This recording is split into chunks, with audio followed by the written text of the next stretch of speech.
Hello everyone, welcome to the channel.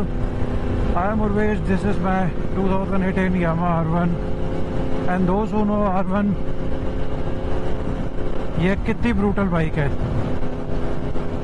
Trust me guys, this bike is way too brutal.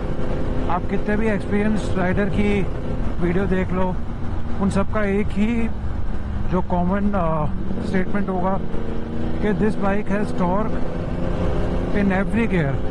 That pull you need na,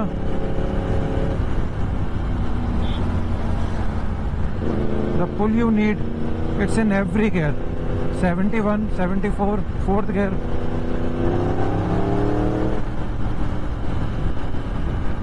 %30 throttle भी नहीं था. I know super bikes ऐसी होती है, बहुत powerful होती है, I know, but I'm talking about my machine, my experience with R1 की ये कितनी ब्रूटल है.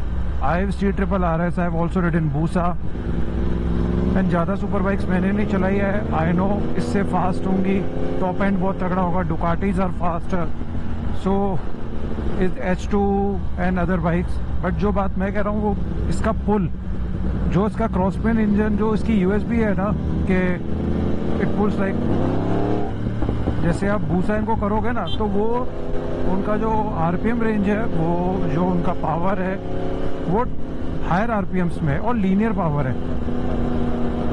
This machine has power through out the range and in a very brutal way like this. मतलब आपके जो हाथ है ना हैंडल बार से, वो ऐसे छूटने को देते हैं. मेरे को लिटरली ऐसे टाइट कस के पकड़ना पड़ता है, अदरवाइज इट गोज लाइक ऐसे. आप जिसने भी बूसा चलाई होगी, ZX चलाई होगी, उनको पता है फ्लैट इनलाइन से होते हैं, उनकी जो पावर होती है वो लीनियर होती है और टॉप एंड पे जाके वो बहुत ज़्यादा हो जाती है. बट विद दिस बाइक इसकी जो पावर रेंज है, जहाँ तक मुझे नॉलेज है, इस बाइक का अंदर जो क्रॉसपेन इंजन का इन्वेंशन हुआ था ना, वो बेसिकली MotoGP पे भी इसलिए हुआ था कि the moment you exit the corner, it's often said कि आप, it doesn't matter how fast you enter into the corner, it's always like how fast you exit the corner. तो जब आप एक ट्रैक पे, सर्किट पे आप जब एक कॉर्नर एग्जिट करते हैं तो वो कितना फास्ट करते हैं वो डिसाइड करता है कि आप कितना, आपके चांसेस है रेस जीतते हैं. क्योंकि आप कितना फास्ट एंटर करते हैं कोई फ़र्क नहीं पड़ता, आपको स्लो डाउन करना पड़ेगा, ब्रेक मारनी पड़ेगी, मगर आप जितना जल्दी एग्जिट करते हैं दैट शोज़ के how capable you and your machine is. अब अगर आप नॉर्मल फ्लैट इनलाइंस के फ्लैट प्लेन जिनका होता है क्रैंकशाफ्ट, जो नॉर्मल होती है, ZX 10R है, 1000RR और any other bike like that, उन बाइक्स के साथ क्या होता है कि आपका जो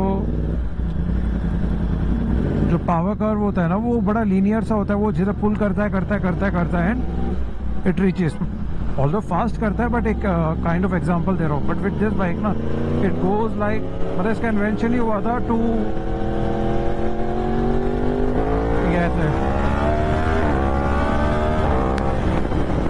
लाइक दैट.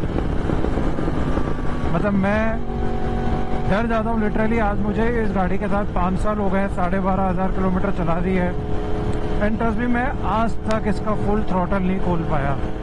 कई राइडर्स ने खोला होगा, उनको डर नहीं लगता हो, कुछ भी नहीं, but I am very scared with the power delivery of this bike. Reason being, it's not about touching the speed but the way it pulls ना, लाइक जैसे मैं भी नॉर्मली जो फ्लैट इन लाइन पे होते हैं ना, उनमें 6000 RPM 5000 RPM के बाद आप पुल करते हो. आप थर्ड गियर में चल रहे हो इस बाइक के साथ.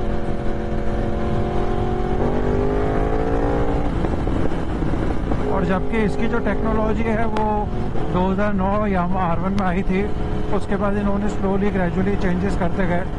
तो MotoGP में भी यही टेक्नोलॉजी यूज़ होती है इंजन में, इसीलिए इसे कहते हैं कि इसकी आवाज़ जो है MotoGP की बाइक्स जैसी है. दैट बिकॉज उसमें क्रॉसपेन इंजन ही आता है. Yamaha की जो आई थिंक M1 शायद है उसका नाम, आई थिंक वो MotoGP की जो Yamaha की बाइक है. तो जो कॉर्नर की जो इशू को टैकल करने के लिए उन्होंने इंजन बनाया था कि द मोमेंट यू एक्सीलरेट और you exit from the corner, आपके पास सारा टॉर्क, सारी पावर अवेलेबल होनी चाहिए. The pull should be that brutal. It's not like आप वेट कर रहे हो RPM बिल्ड होने का.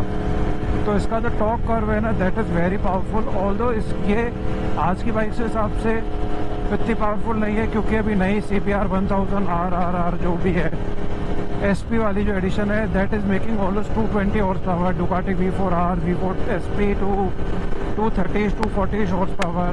H2 ZX10 are also making 210 horse power. But the thing is pulling this bike, the pull of this bike. जैसे Ducati का पुल बहुत brutal है क्योंकि उसका इंजन भी फ्लैट प्लेन नहीं है. Aprilia RS V4 का भी यही है, उसका V4 इंजन है.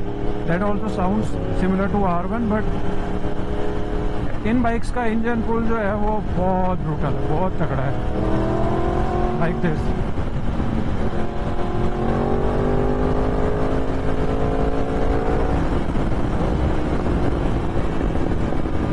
एंड आवाज के साथ, पुल के साथ जो क्रैकल्स इस बाइक से निकलते हैं that is like match made in heaven. मुझे कभी भी इस चीज़ का नॉलेज नहीं थी कि बाइक के अंदर भी क्रैकल्स निकलते हैं, क्योंकि 2JZ इंजन को हमने देखा है या हमने ECU ट्यून जो होता है जिनके अंदर बबल्स और या क्रैकल्स जो कहते हैं वो एक्टिवेट करते हैं, वो ट्यून करते हैं. बट मुझे बाइक का कभी भी नहीं पता था. When I got this bike remap tune के बाद से this bike is making hell lot of crackles. आप डाउन करो, ये पटाखे, ये पटाखे. You literally need guts to tame this bike.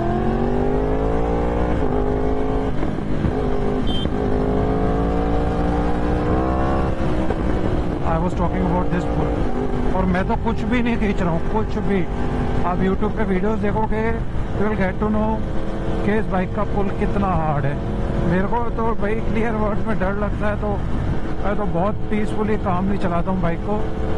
Enjoy करता हूँ आराम से 500 गियर डाल के 120 110 पे. इस बाइक का जो पुल है वो दिखाना था, कितना ब्रूटल है,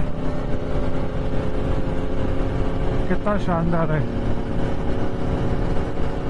Why this bike is known to be a king of tracks. So thanks for tuning in.